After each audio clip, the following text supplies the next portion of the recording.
એને સર્વ કરતા સત્સંગ અધિક જણાનો છે એવી મહારાજે સત્સંગની ડેફિનેશન કરી. સત અને સંગ, સંગના આસક્તિનો પર્યાય છે. આસક્તિ થવી જોઈએ. કમસે કમ વાલા ભક્તો, બીજા ભગવાનના ભક્તો બધાય ન હોય તો કાંઈ નહીં, પણ 5 મહારાજે એવું કીધું, ગુણાતીતાનંદ સ્વામીની વાતોમાં એવું કીધું કે 5 હારા હરિભગત અને 2 હારા સંત, એમાં આપણા જીવને જોડવો અને એમાં આત્મબુદ્ધિનો હેત કરવો. આ સત્સંગમાં રહીએ તો એ કેવળ ભગવાનની ભક્તિ કરવી એટલું સત્સંગનું પ્રયોજન નથી. 5 સારા હરિભગત અને 2 સારા સાધુ, એની હારે આત્મબુદ્ધિનું હેત કરવું. આટલી વાત છે એ 100 જન્મે પણ સમજાતી નથી એવું સદગુરુ ગુણાતીતાનંદ સ્વામીની વાતો બોલે છે.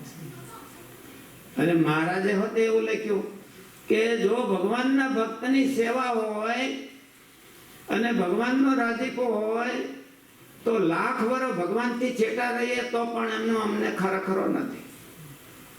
ભગવાનની હારે રહેતા હોઈએ અને ભગવાનના ભગતની હારે ઈર્ષા હોય તો અમે એને સારું નથી માનતા. સત્સંગ એને કહેવામાં આવ્યો છે. સ્વામિનારાયણ ભગવાને સત્સંગની ડેફિનેશન એને કરી છે કે ભગવાનના ભગતમાં આત્મબુદ્ધિ થવી જોઈએ. નરેન્દ્ર મોદી અહીંયા આવ્યા હોય અને એમ કે અમારા ભોટ ઓલે પણ પીડ્યા છે તો 10 જણા દોડે ન દોડે. અહીંના તમારા પ્રેસિડેન્ટનું મને નામની ખબર નથી એટલે, પણ ત્યાં ઇન્ડિયામાં તમારે દોડે, 10 જણા દોડે.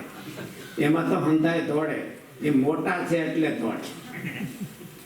પણ ભગવાનનો ભગત હોય એની સેવા કરવા કોઈ દોડે? એની સેવા કરવા ન દોડે. ભગવાનની આરે તો કોઈને દાવો નથી એટલે આપણે ભગવાનની સેવા કરીએ છીએ.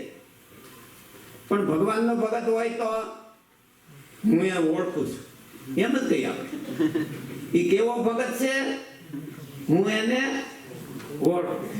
ભાઈ બધા એવા જ છે. આપણી દ્રષ્ટિ જયારે સુધરી નથી એટલે બધા એવા જ છે. જો આપણી દ્રષ્ટિ સુધરી જાય તો બધા સારા થઈ જાય. એટલે ભગવાનના ભગતની હારે હેત કરતા શીખવું. આપણે કુટુંબની હારે તો હેત કરવામાં શીખવાનું હોતું નથી. હોય છે સારું તમારે રાખવાનું, એ આપણે એને રિજેક્ટ કરવું એવું કઈ છે નહીં. પણ ભગવાનના ભગતની હારે હેત થાય એને મહારાજે સત્સંગ કીધો છે.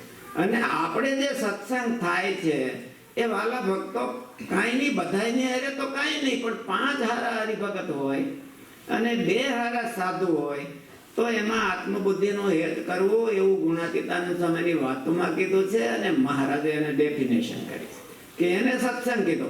ભગવાનના ભગત બધા આવા છે, ગુણિયા હોય કે આવો છે, ઓલો આવો છે, ઓલો આવો છે. દલપતરામે બહુ સરસ કવિતા લખી છે. ઊંટ કહે આ સમામાં વાકા અંગ વાળાનો પાર નથી. પછી એને ગણાવ્યું પોપટની તો ચાંચ વાગી, બગલાની તો ડોક વાગી, કૂતરાની તો પૂંછડી વાગી, ભેંસના તો સિંગ વાગ્યા, ભેંસના તો શિંગડામાં બાર છે. એ સાંભળીને બોલ્યું શિયાળ બોલ્યું અન્યનું તો 1 વાગું ને આપણા 18 છે. ઊંટને કે ઊંટ બધાને ગણાવ મળે કે આ વાકા. પણ ઓલા શિયાળીઓ કે ભાઈ તું તારા હામું તો જો કેટલા વાકા છે. એટલે વાલા ભક્તો મહારાજ કે અવગુણ લેવો હોય તો પોતાનો લેવો. એમ કીધું અવગુણ લેવો હોય તો પોતાનો લેવો. આપણા સ્વભાવને ગૌણ કરતા શીખવા. સત્સંગમાં જો નડતા હોય તો એને ગૌણ કરતા શીખવા. 5 ભગવાનના ભગત હોય એની હારે આત્મબુદ્ધિનો હેત કરવો. જો મહારાજની પાસે જવું હોય ને મહારાજને રાજી કરવા હોય તો ભગવાનના ધામની વાતો છે. મહારાજ શ્રીજી મહારાજે વાત કરી છે. અત્યારે શું હાલે છે એ આપણે કહેતા નથી.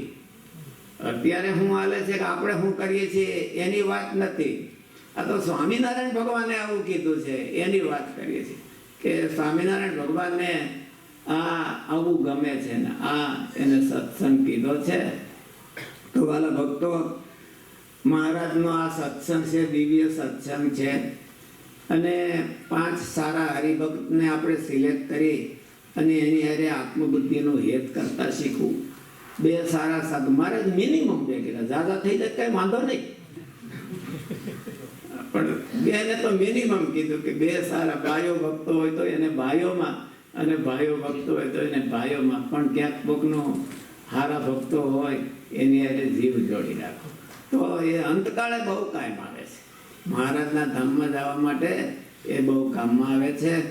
મહારાજનો પ્રાર્થના કરીએ કે આપણને મહારાજનો જે સત્સંગ છે એ બરાબર સમજાય અને એવો સત્સંગ આપણા હૃદયમાં થાય એવી મહારાજના ચરણોમાં પ્રાર્થના કરીએ છીએ. વાલા ભક્તો, તમે બધાને મળીને ખૂબ ખૂબ આનંદ થયો. બરોબર આ સત્સંગ સભા આવી તો સારું, હાલો બધા ભક્તોને મળાઈ જશે. અને સહજાનંદ સ્વામી